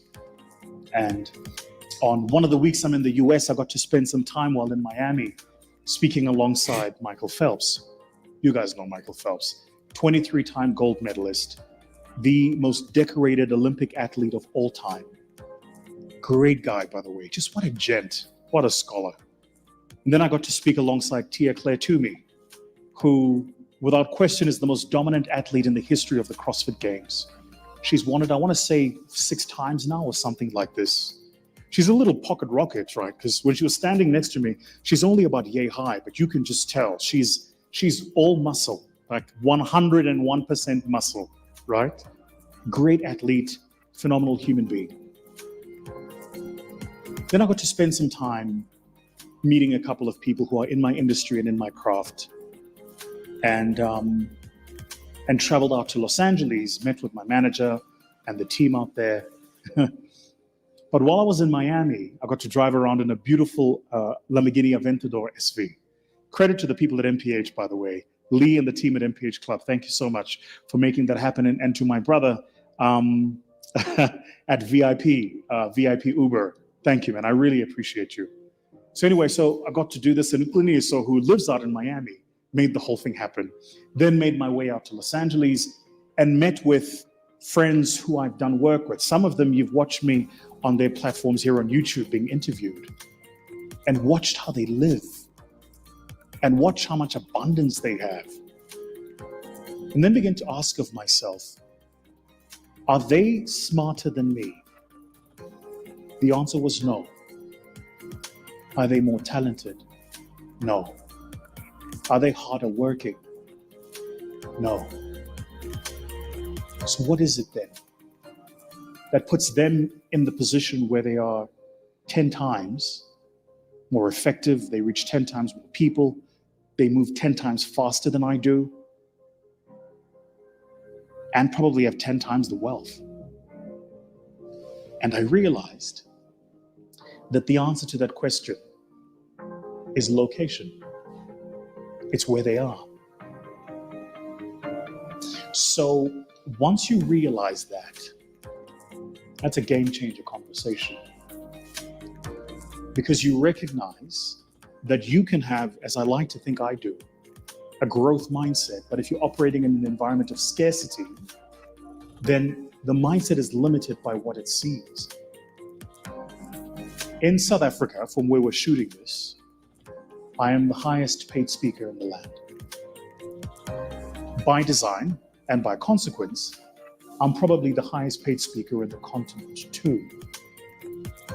But did you know that even though I'm the highest paid speaker in the land, and arguably the highest paid speaker in the continent, I'm not even at the top quartile of what speakers of my caliber, with less experience than me and less credentials than me, are able to charge and earn in that market. So my mindset and how I think about pricing and value proposition for my clients is based on my environment, right? It's crazy. Like, I look at the number of leads we get and how many of those leads convert into actual business. And how many of the clients who come back to us go, oh, we just can't afford that. And I'm old enough to remember a time when 10 years ago, that was true too. And I was charging 10% of what I'm charging today. And clients said, oh, we can't afford that. I watch younger people coming into the industry now who are able to charge more because I push the boundaries of what you could build. So I constantly push the frontier of value. The point I'm making to you in this video is this. Right. It's important to have a growth mindset, sure. But it's also important to have a growth mindset in an environment that is enabling of abundance. See, you can have a growth mindset all you want, but at the end of the day, the environment you're in either frames you or you frame it. Long time ago, you guys remember, I posted a video and I said, if you don't change your environment will change you. So why am I saying this to you? Well, quite simply this. I think that particularly as Africans, we spend too much time pulling each other down and destroying each other for scraps because we have a mindset of scarcity. We spend too much time arguing over things that don't matter because we have a mindset of scarcity. We do. We spend too much time taking hustlers and calling them scammers because we have a mindset of scarcity. And true, because we have the mindset of scarcity, scarcity results. This video is dedicated to those of you out there who can feel that you're better than where you are. This video is aimed at those of you out there who know that you're more capable than the people around you believe you are. This video is targeted at those of you out there who know you can do better, who want more, and are willing to do the work. And my advice to you is this. Have a mindset of growth, a growth mindset. Force yourself into environments of abundance, not scarcity.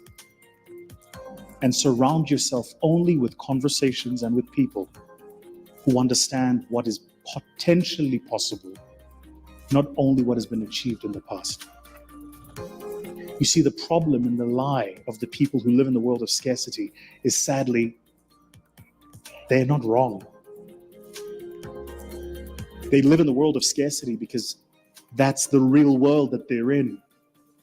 It's got limitations. But in the world of abundance, we don't see the world as it is. We see the world as it can be. And it's yours and my job to create that world. So yeah, that's what I wanted to share with you guys this week. Sayonara.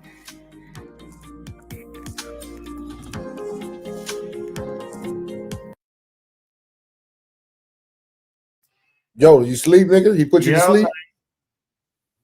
No, hell no. Okay. Hell no. I'm wide awoke, man. Hey, man, what you talking about, man? What's going on? Shout out You Mr. Miller. put some fat on your head. You put some meat on your head. No Diddy.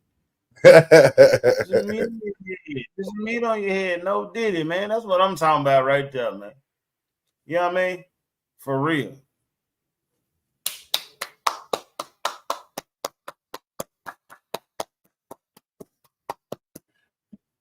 Round of applause, man. Round of applause, man. You want get ready to end it, or you want to check out one mode? Are we skipping the reading? Are we skipping the reading tonight? No, I really want to get a chapter in before we end it. So you want to watch this one and get a chapter in?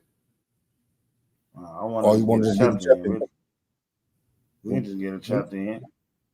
We can get the chapter in. So we can go to the Belt Gang show. So we can go to the Belt Gang show. Belt Tag. Well, this next chapter ain't even long. That'd be like 3 pages. So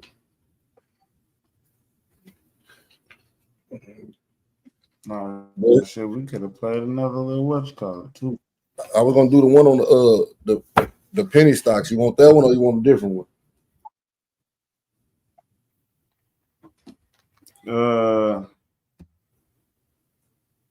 Let me see.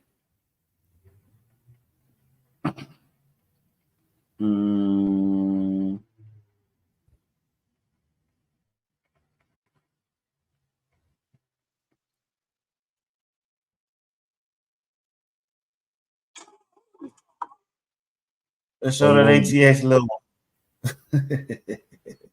That little bullshit fight. You looked at it? Yeah. I don't know if it's gonna play. Let me see.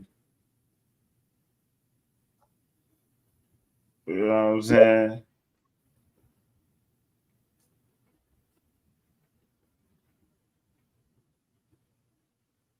No, we don't need to play that on here. Yeah, I would. Yeah. Don't even do that on here. Do the penny stocks? Do the penny stocks. All right.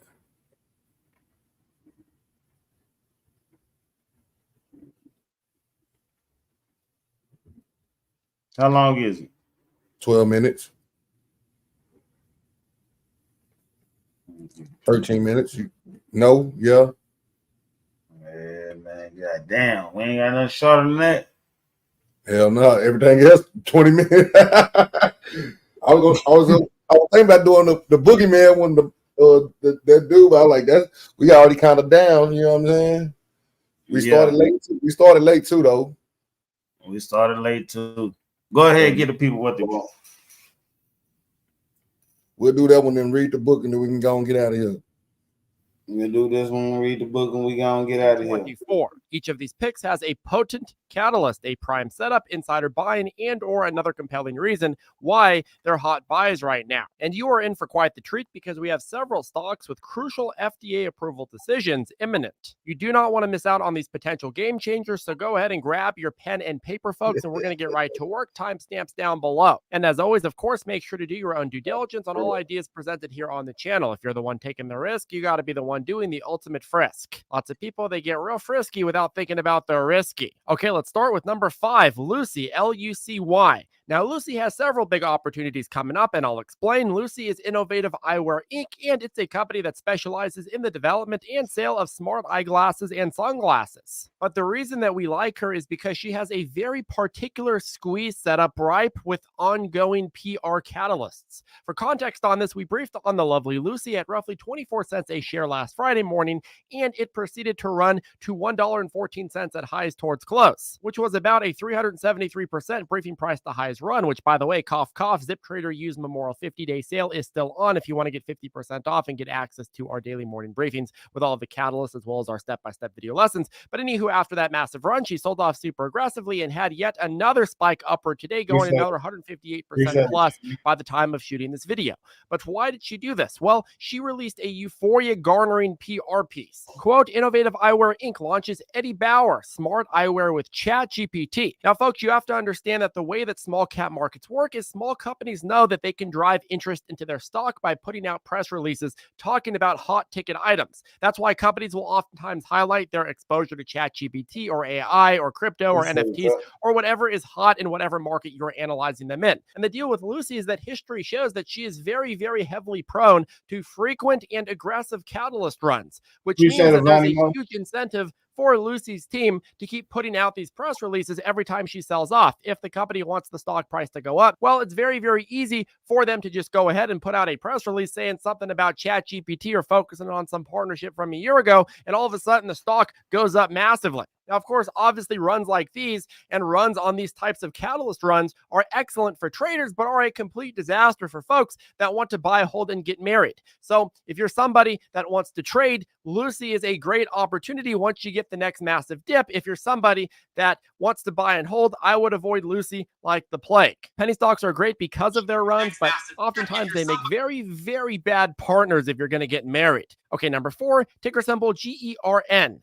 For Geron Corporation. Now, GERN is a late-stage clinical biopharmaceutical company, and the reason that it made it to today's list is because it has a PDUFA action date, aka FDA approval decision date, on June 16th, 2024. This is for a key drug in their pipeline. Now, remember, companies need FDA approval before they can get to the market, and that is the final stage to complete marketing and commercialization. The FDA had a committee vote back in March, and the committee gave it panel approval, and the price doubled. And so if we get this final FDA approval this June on the 16th, it's likely we see an even bigger move. And more so, the anticipation up to the catalyst can be quite lucrative itself. Now, obviously, anticipatory runs themselves are a thing, regardless of whether or not we get an approval. But in terms of the odds that we get an approval, well, you never know for certain. But at the March meeting, quote, advisors to the US FDA backed benefits of Geron's blood disorder drug, saying it outweighed the risks associated with the treatment based on data from a late-stage trial. The panel, by a wide 12-2 margin, voted in favor of the benefits of the injectable drug called imetelstat, stating the associated risks and toxicities of the treatment appear to be manageable. But Charlie, how far can this catalyst drive the stock? Well, if you look at the stock right now, it had its original massive catalyst run in March and then peaked out at $4.30. It's since been selling off. My next expectation is that it bottoms out and starts anticipating and really filling in for a run heading into the FDA decision on June 16th. Then if they get the approval, you get an initial pop and then a sell on the news. And then the stock adjusts to the approval and finds itself at a near fair value. That takes into consideration the value that the company will realize while bringing this drug to full commercialization. So what price is that at? Well, analysts put the price target of the stock at an average of $6.08 according to Tip Ranks. That suggests an 87% of upside to the average. The highest price target is at $10 and the lowest is at $4.50. I just got paid $60,000 for my car crash. That nigga talking fast as fuck. And I don't know if you could see this. The analyst rated it as a buy, 1 as a hold, Like a and 0 as a motherfucker. sell. In terms of my thoughts, I can see Gurn peaking at well over that analyst average price target if it ends up getting the approval next month. Will it retain at those levels? Well, that's unlikely, but it should provide a very, very ample trading opportunity. My guess is you get somewhere maybe around $7 or $8, and then all of a sudden you get a big dumpito, and it settles maybe around $5 or $6. Okay, number 3, GenFit, ticker symbol GNFT. Now, GNFT is another FDA approval play, and it is getting some recognition right now. Now, I'm not a fan of chasing, so I'd argue you want to wait for a few day dip before considering buying, but nonetheless, bigger picture, the FDA approval decision on this bad boy is coming June 10th. This is for their elafibranor drug. And this approval will lead to the drug coming to market and help fund the rest of the company's pipeline, which provides rolling future catalysts as well. From the CEO, quote, approval and commercialization of elafibranor would mean that we would receive additional milestones and a regular stream of royalty payments. That's the key part right there. Royalty payments, which will then be used to finance our pipeline, now mainly focused on acute on chronic liver failure. The company is also well managed and well capitalized. According to Dilution Tracker, they have about 86.7 months of cash left, which is excellent for a company in a money-burning field, right? This is in the infamously expensive drug development and FDA trial field. Very, very expensive process. So to have 86.7 months of cash left, that's a huge, huge win. In terms of price target, analysts are putting this at an average of $9.50, which is almost 88% of upside from current trading prices. And at the same time, this company is seeing attention from hedge funds. From defenseworld.net, a hedge fund recently raised its stake in GenFit stock. Optivir Holding BV lifted its position in GenFit SA by 2,229.2% in the fourth quarter, according to the company in its most recent 13F filings with the SEC. Now, why were they buying this so aggressively? Well, clearly they see opportunity with this drug in its pipeline for approval. But going back to the chart, I think the way to play this is not when it's going parabolic, but rather on a solid dip, at least getting a solid dip. We are greedy traders. We don't want to overpay for things. A 20 to 30% dip opportunity will likely come within the next few trading sessions. And then all of a sudden you could start playing it for the next rally to new all-time highs. Okay, number 2, Pineapple Energy Inc., PEGI. This is one of the lowest priced stocks on this list and perhaps one of the most extreme potential plays. Little old Peggy has been on an overall pump and dump uptrend from 5 cents, and there's reason to believe she's just getting started. What is Peggy, though? Who is Peggy, though? It is an emerging company in the renewable energy sector specializing in residential solar energy solutions. This company, although relatively new, presents a compelling trading opportunity for several reasons, including its market potential, strategic positioning, and the current undervaluation, I'd argue, of the stock. Of course, this operates in a sector that's rapidly growing, renewable energy, and that's expected to expand significantly over the coming years due to massive, massive government investment. The company's business model centers around providing comprehensive solar energy systems for homeowners, which include solar panels, battery storage, and energy management solutions, which, if they aren't already very, very heavily subsidized in most markets, will continue to be more and more heavily subsidized. But all this mumbo jumbo aside, look, we could talk about green energy, we could talk about the future and all that kind of junk. But at the end of the day, what I'm interested in is whether or not this is a stock that has a good enough story behind it and a low enough valuation that could bring a wave of traders and speculators into it to fill in the gap between the undervaluation and the fair value. And in my opinion, I think the argument is yes. In fact, I think that greedy traders specifically can capitalize on Peggy quite a bit. This stock is trading at a significant discount compared to what I believe is its intrinsic value, which provides a very nice arbitrage opportunity for swifty and very greedy traders. Just to be quite frank with you, I mean, the undervaluation is largely just due to the market's general skepticism towards small cap companies and emerging companies. However, I think that Peggy is one of the stocks on this list that is quite appealing because of that, because people are dissing it right now, and because over the medium term, you should start seeing all of a sudden Peggy report that, hey, wait a second, we're actually not a garbage company. Another factor that makes Peggy quite appealing is its potential for rapid price spikes. Any kind of positive news like a strong earnings report, a new partnership, or any kind of regulatory development can cause the stock to go up quite a lot and has in the past. Moreover, Peggy has demonstrated surprisingly strong financial performance and growth prospects for being such a small, distant company. The company has consistently reported increasing revenues and expanding profit margins, indicating effective cost management and overall operational efficiency. So anyways, I would argue that Peggy, while being one of the more speculative on this list and definitely the cheapest price per share, Well, I'd argue that it is ripe. It is absolutely ripe to see more surges coming in the future and is an excellent trading opportunity. Okay, number one, XPeng, ticker symbol XPEV. XPEV is one of my favorite penny stocks on the list right now in terms of a value dip buy, something that you can actually buy and hold in my view.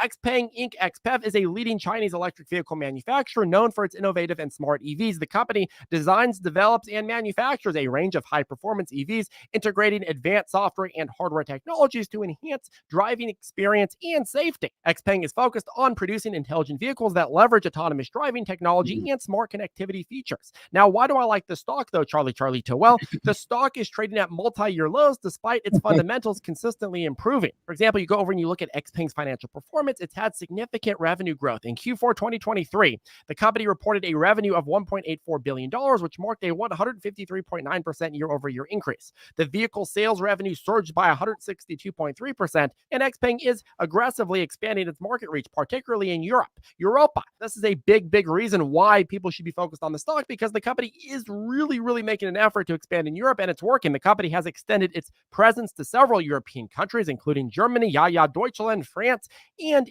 the UK. This expansion, folks, will be pivotal in capturing a larger share of the global EV market and driving future growth. XPeng has also formed strategic alliances to bolster its technological and market position. Notably, its partnership with Volkswagen, the wagon of the Volks, aims to co-develop vehicles, enhancing XPeng's credibility and technological capabilities in the competitive EV market. Such collaborations are absolutely crucial for technological advancement and market penetration. Now, in terms of deliveries, XPeng has consistently increased its vehicle deliveries when you're looking at the overall bigger picture. In Q4 2023, the company delivered 60,158 vehicles, a significant 170.9% year-over-year increase. And that is pretty good proof of concept if you're asking me. Now, in terms of margins, XPeng is working on improving its gross profit margins through better product mix and cost control measures.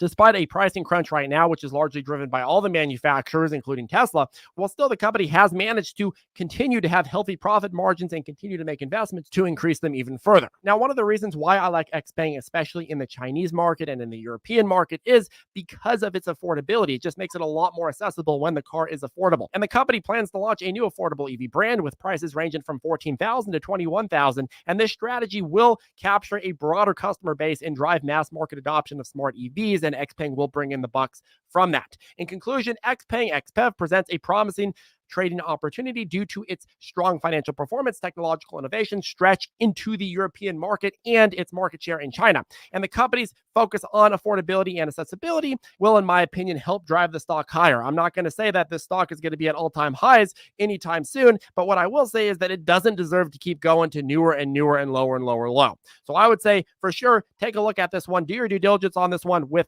today's prices while we're at today's prices. Anyways, that caps off today's video. Make sure to let us know your favorite ones down below. Make sure to take advantage of that Memorial 50 coupon code on ZipTraderU and ZipTrader options, and we'll see you in the next video. Nigga, that nigga talk so motherfucking fast. Damn. Lost it all. Shit. But I got it on video. I got it on video. Yeah, nigga got to slow that nigga down. All right, Mr. Book Read. Let's go. This next chapter is short and sweet, man. It's from niggas to gods. This chapter is called God the Gangster. What we waiting on? That's what we waiting on. Hold on. What Hold you say? up. Gods and gangsters? God the Gangster. Okay. God the Gangster. Hold up. Wait a minute. Let me ask you a question. How you figure you can out gangster the God? Do you really think that you all that hard? Do you really think you all that and this and then that? Do you really think that you have more punks than an almighty black God? Please give me a break and give yourself a break. Mr. Gangbanger, listen up, brother. You think you all hard because you think you got control over a few city blocks.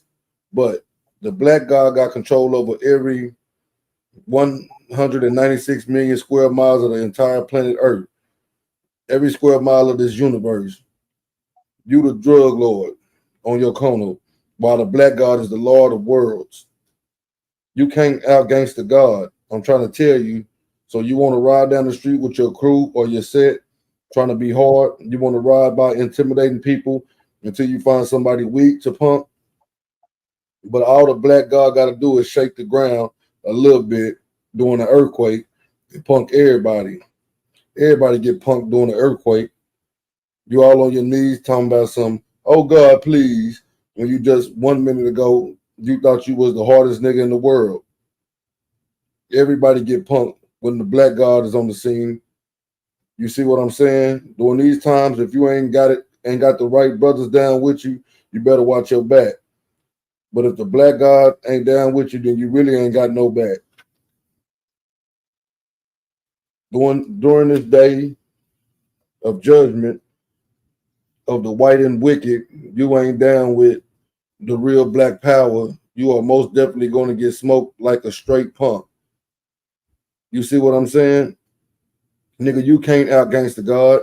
You can't roll on your enemies like the black God be rolling on his enemies. You ain't killed more of your enemies than the black God. Here you are riding around the corner to do a drive-by shooting. You spraying bullets everywhere and shoot about 15 fools.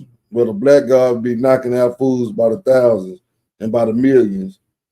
When you read the books of scripture, you will find that the black God killing whole civilizations of devilish, wicked punk fools.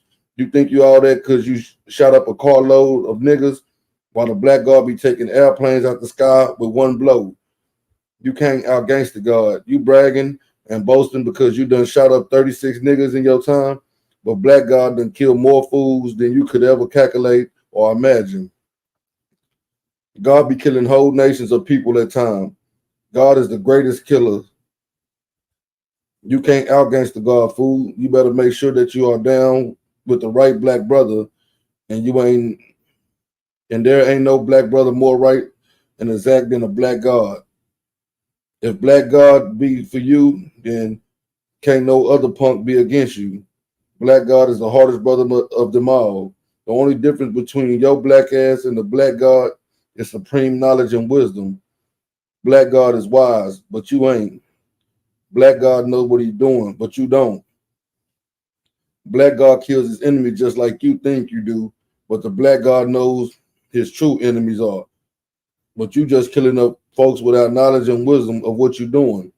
Your gangster actions are foolish, but God gangster actions are all calculated, justified, and wise.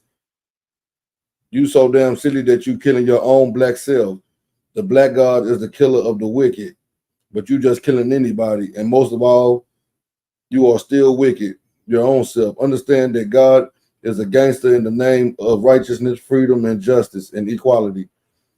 So if you are rolling in wickedness, you ain't down with the black God. And that means that you are eventually going to get seriously punked. You can't avoid getting punked. If you are in opposition to the peace and power of the black God and ain't talking about no damn spook in the sky, if you want to be the ultimate gangster, then you need to roll with the hardest black man of them all, the black gangster God of freedom, justice, equality, slaying wicked punk fools in the name of righteousness. You got to slay the peace breaker before you can be the peacemaker. You can't out gangster God, so why you try? This is a real living black God. God is the gangster. God is the killer of all wicked. Peace. That was that chapter.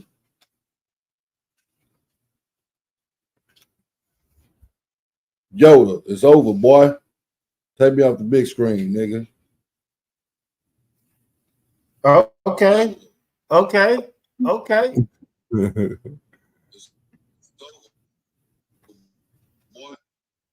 It's over with. Am I stuck?